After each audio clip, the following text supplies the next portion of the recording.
نبی اکرم صلی اللہ علیہ وسلم کے صحابہ کا معمول تھا کہ جب وہ باہم ملاقات کرتے تھے تو اس وقت تک علیحدہ نہیں ہوتے تھے جب تک ایک دوسرے کو سورۃ العصر نہ سنا لیں. اس کے بعد وہ پھر سلام کرتے تھے اور اپنے اپنے راستے پر چلے جاتے.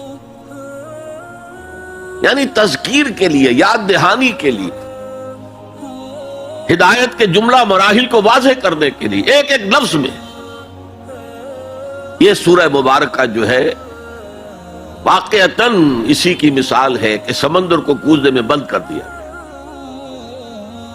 ایک اعتبار سے یوں بھی کہا جا سکتا ہے کہ یہ قرآن حکیم کے مضامین کا انڈیکس ہے. قرآن میں کچھ تاریخی واقعات بیان ہوئے ہیں،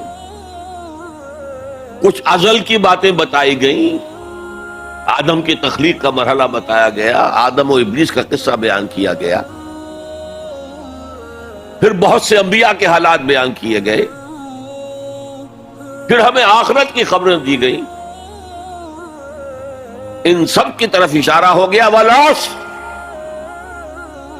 زمانہ گواہ ہے. ان الانسان لفی خسر الا الذین آمنوا. اب یہ ایک بہت بڑا عنوان ہے قرآن کے مضامین کا، بہت جامع عنوان. آمنو، کن کن چیزوں پر ایمان، کس انداز میں ایمان، یہ تشریح قرآن میں ملے گی آپ کو مکی صورتوں کے اندر. وعملوا الصالحات، تیسرا مضمون کیا ہے؟ اچھے اعمال، صالح اعمال.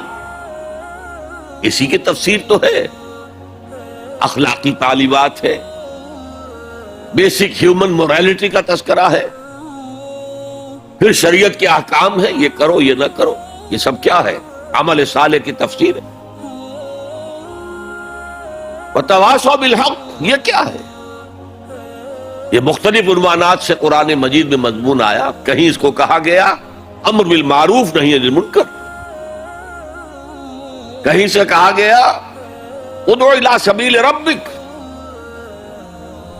اور اس کے اوپر مفصل مضامین ہے. اور وتواصوا بالصبر، مدنی صورتوں میں جبکہ جنگیں ہو رہی تھیں تو صبر کی جو تلقین آئی ہے، جس طرح سے آئی ہے وہ آپ کے علم میں ہے. تو یہی تو مضامین ہے نا قرآن کے. تو گویا کہ سورۃ العصر جو ہے مضامین قرآن کا ایک جامع انڈیکس ہے. چوتھی بات یہ نوٹ کر لیجئے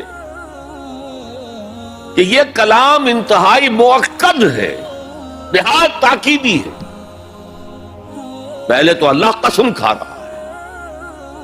اللہ بغیر قسم کھائے بھی کوئی بات کہے تو مستند ہے ان کا فرمایا ہوا، لیکن تاکید کے لیے والعصر، زمانے کی قسم کھائی. ان الانسان لفی خسر، ان تاکید کے لیے، لفی لام پھر تاکید کے لیے، خسرن تفخیم کے لیے، معمولی خسارہ نہیں، 1000 2000 لاکھ 2 لاکھ کروڑ 2 کروڑ کا خسارہ نہیں، بہت بڑا خسارہ. تاکید کی انتہا ہے. یہ 4 باتیں نوٹ کرنے کے بعد اب ذرا اس کا ترجمہ اور اس کا انالیسس دیکھیے. آیتیں 3 ہیں. والعصر، زمانے کی قسم ہے. یہ کلام مفید نہیں بنتا، اس سے کوئی معنی سمجھ میں نہیں آتے جب تک یہ معلوم نہ ہو کہ کس بات پر قسم کھائی جا رہی ہے. لہذا بات بنے گی والعصر ان الانسان لفی خسر. اب یہ کلام مفید ہے، اس کے معنی سمجھ میں آ گئے. اسی طرح تیسری آیت کے کوئی معنی نہیں بنتے جب تک کہ دوسری آیت کے ساتھ نہ جڑے. الا الذین آمنوا وعملوا الصالحات وتواصوا بالحق وتواصوا بالصبر، سوائے ان کے جو ایمان لائے اور جنہوں نے نیک عمل کیے، جنہوں نے حق کی وصیت کی اور جنہوں نے صبر کی وقت تاکید کی. بھئی یہ اللہ سے کلام شروع ہو رہا ہے تو یہ تو مستثنا ہے نا. مستثنا من ہو کیا ہے، کس سے مستثنا کیا جا رہا ہے؟ دوسری آیت کے ساتھ جوڑیں گے تو معلوم ہوگا کہ ہاں اب یہ کلام مفید ہے. ان الانسان لفی خسر الا الذین آمنوا وعملوا الصالحات وتواصوا بالحق وتواصوا بالصبر. اس سے کیا بات سامنے آئی؟ انگریزی میں جب آپ انالیسس کرتے ہیں کمپلیکس سینٹنس کا تو اس کا پرنسپل کلوز ایک ہوتا ہے. پرنسپل کلوز کیا ہے؟ ان الانسان لفی خسر. یہ اپنی جگہ ایک مکمل جملہ ہے، مکمل مفہوم کا حامل ہے. اگرچہ پہلی آیت بھی اسی کے ساتھ جڑ جائے گی، تیسری بھی جڑ جائے گی، اور یہ تینوں مل کر بھی ایک جملہ بنتے ہیں.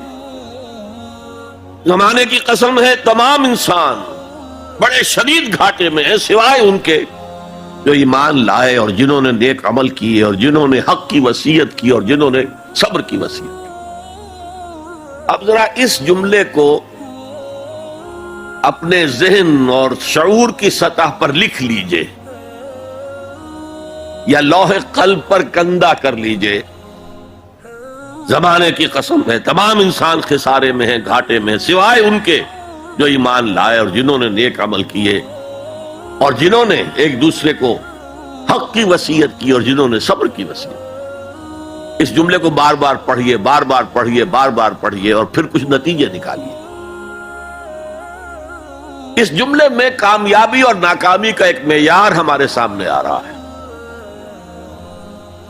جو ہمارے عام طور پر ذہنوں میں معیارات قائم ہیں کامیابی کے، ان سے بالکل مختلف. ہم کسے کامیابی سمجھتے ہیں؟ جو زیادہ دولت مند ہے زیادہ کامیاب ہے، جس کی جائیداد زیادہ ہے زیادہ کامیاب ہے،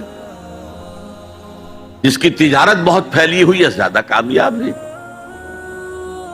جس کے پاس عہدہ بہت بڑا ہے زیادہ کامیاب ہے. یہی ہمارے کامیابی کی تصورات ہیں. ان تمام تصورات کی نفی ہے. کامیابی ان چیزوں سے متعلق ہے ہی نہیں. کامیابی تو ان چار چیزوں سے متعلق ہے: ایمان، عمل صالح، تواصی بالحق، تواصی بالصبر. یہ ہیں تو کامیابی ہے، یہ نہیں ہے تو کوئی کامیابی نہیں. آپ کو سلطنت عرضی مل جائے کوئی کامیابی نہیں، دنیا بھر کی نعمتیں مل جائے کوئی کامیابی نہیں، جب تک کہ یہ چار چیزیں موجود نہ ہوں: ایمان اور عمل صالح اور تواصی بالحق اور تواصی بالصبر. اور اگر یہ چار چیزیں حاصل ہوں تو چاہے کوئی آپ کو جانتا بھی نہ ہو، چاہے آپ کسی کٹیا میں رہتے ہو، کوئی محل نہ ہو آپ کے پاس، چاہے آپ کو روکھی سوکھی بھی مشکل سے ملتی ہو، آپ کامیاب ہیں. یہ ذہن میں رکھیے. معیار جب تک ہمارا یہ نہیں بنے گا ہم اسلام کے راستے پہ چل ہی نہیں سکتے. اس لیے کہ انسان جو بھاگ دوڑ کرتا ہے، جو سعی کرتا ہے، دن رات محنت کرتا ہے، راتوں کو سوچتا ہے، پلاننگ کرتا ہے، وہ کامیابی کے حصول کے لیے. اگر کامیابی کے یہ تصورات ہیں تو انہی کے لیے بھاگ دوڑ کرے، دنیا میں گم ہو جائے گا. جیسے اقبال نے کہا کہ کافر کی یہ پہچان کہ آفاق میں گم ہے، اور مومن کی یہ پہچان کہ گم اس میں ہے آفاق. یہ معیار ہے در حقیقت، جیسے کہ حضور نے فرمایا صلی اللہ علیہ وسلم کہ بہت سے لوگ ایسے بھی ہوتے ہیں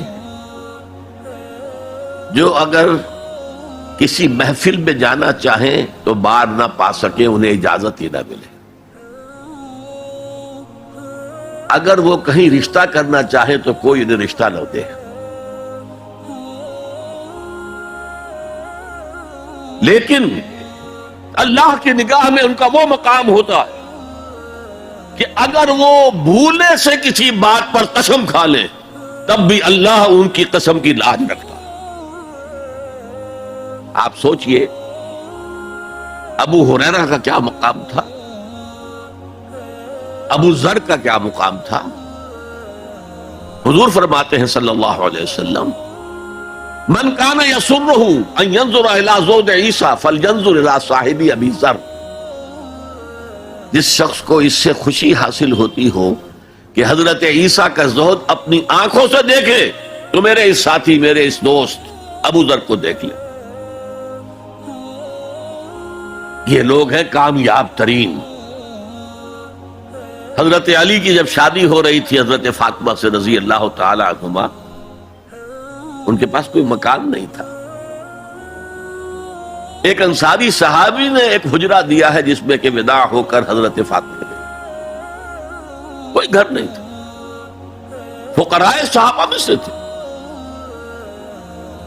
مہر دینے کے لیے کچھ نہیں تھا. حضور نے پوچھا کچھ ہے علی تمہارے پاس مہر دینے کے لیے؟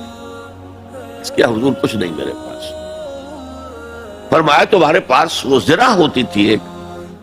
عرض کیا جی زرہ تو ہے، لیکن ظاہر بات ہے زرہ تو ہتھیار ہے، جنگ کے لیے ہے، جہاد فی سبیل اللہ کے لیے.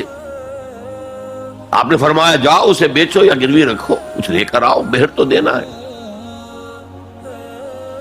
کیا اس مفلسی کی وجہ سے وہ حضرت علی ناکام انسان تھے؟ لیکن واقعہ یہ ہے کہ کامیابی کے اور ناکامی کے اس معیار پر ہمارا دل ٹھکتا. دل ٹھک جائے تو کیا کہنے، زندگی میں انقلاب آ جائے.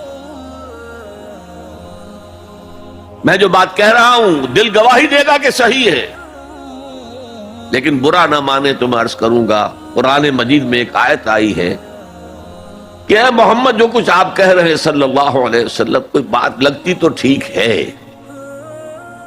ان نظن الا ظنا وما نحن بمستيقنين، گمان سا تو ہوتا ہے جو آپ کہہ رہے ہیں ٹھیک ہے، میں یقین نہیں ہوتا. اور یقین جب تک نہیں ہوگا وہ آپ کی زندگی پر وہ اثر انداز نہیں ہو سکتا. وہ معیار